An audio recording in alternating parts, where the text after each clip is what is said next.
Hey guys! In this video I want to be talking about the Ellis Lifeguard training and what's it like. I know when I heard about my swim test, I wanted to know what do I expect. So this is all for you who have a swim test coming up and you have no idea what to expect. So I hope I can help you a little bit. My swim test was at 9 a.m. at Mickey's Retreat. I got there and immediately you had to do an eye test. You have to read the 7th line, so be sure to bring your contact lenses. And your recruiter the day before, or my recruiter, which was the day before, told me to bring my contact lenses. A bathing suit. If you're a girl, wear a one-piece. Don't be the girl in the bikini because you're gonna get kicked out.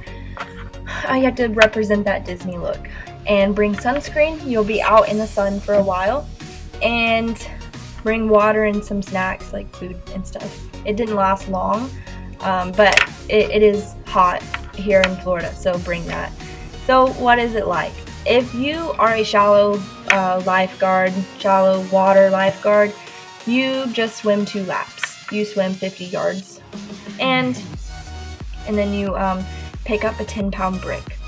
I don't believe you tread water. If you're shallow, you don't have to tread water because mainly you're going to be at the resorts or at the very shallow water part of a water park, Typhoon or Blizzard Beach.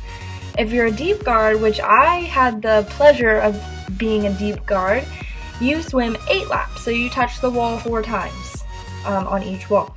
And then that's 200 yards, by the way.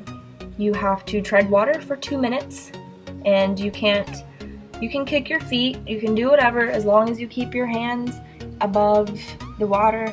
So whatever you have to do to keep your body up. It's easy for some people, but it was so hard for me. And then you have to pick up a 10-pound brick from 8 feet of water. If you can do all of that, including pass the swim test, then you can be a lifeguard at Disney.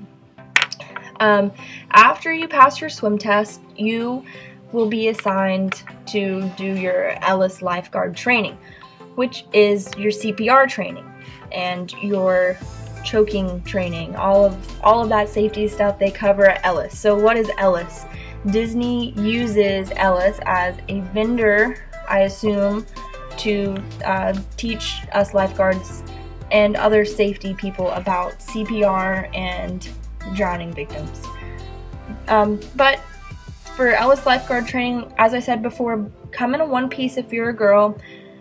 Bring a bring sunscreen and food.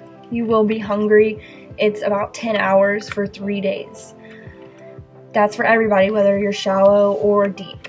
And it's super cold in there too, so bring a hoodie, bring a jacket, bring something, because you won't always just be outside. You're going to be inside too, taking tests, doing CPR, or watching videos. So that's that.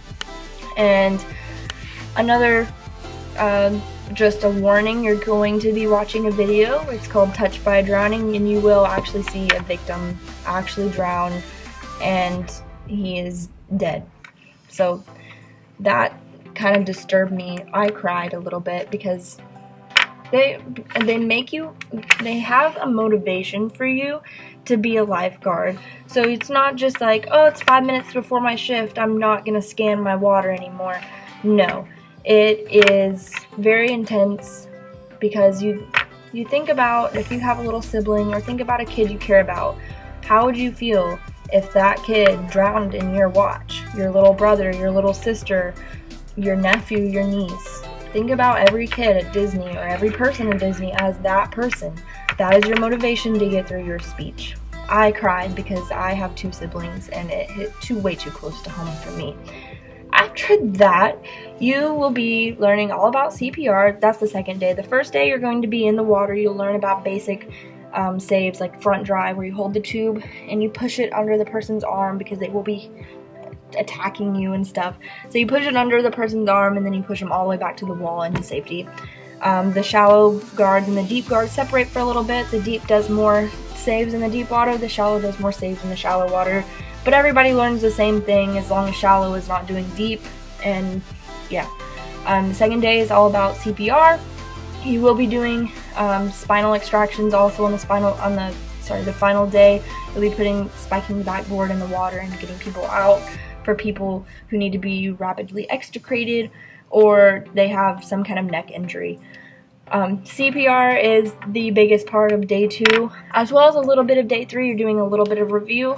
The 3rd day is a little bit shorter. It's not 10 hours. It's more like 5 hours, half that. But you come in and you take like 75 questions for the written part, or maybe it was 60 questions for the written part.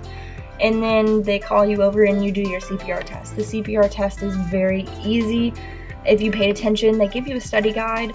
So anything that's for the written test, and if you do that, then you'll pass the written test. The CPR test is just doing it over and over and over again, and you will do it for 10 hours straight on that 2nd day, so you won't forget, as long as you put in effort and just memorize the steps. You'll be doing adult CPR, child CPR, and infant CPR, as well as infant choking conscious, infant choking unconscious, and adult child choking conscious and unconscious. That is the test. And then they will have you perform saves in the water, so they'll divide you into groups. The first group will kind of be the victims and you won't know who it is, so they might assign some people in the class to be the active victim or the unconscious victim or the victim with a spinal injury, and the group that's being tested will have to jump in the water or do an ease jump in the water and get them out and save them and do the whole CPR thing, and they're going to be standing there watching you. So that's the in-water test, and then the written test, and then the CPR test. Very easy. You have to do it once a year once you're a lifeguard. After Ellis lifeguard training, you move on to your actual location, and then you start their training. And if you're a deep guard, it's 4 days. If you're a shallow guard, it's 3 days. So being a lifeguard at Disney is very intense. I like it though. As a deep guard, again, like I said, you get paid a little bit more, but just knowing that you're helping people and protecting people and nobody's gonna get hurt under your watch is motivation enough for me to do it. Especially going into nursing school, this is good practice for me. But being a Disney lifeguard is very prestigious. People from all around the world come to the water parks or the resorts, and it's fun to make the magic happen there and also keep everybody safe. So that's it for this video, guys. If you have any questions, comment below, give me a like, and subscribe. See you guys later.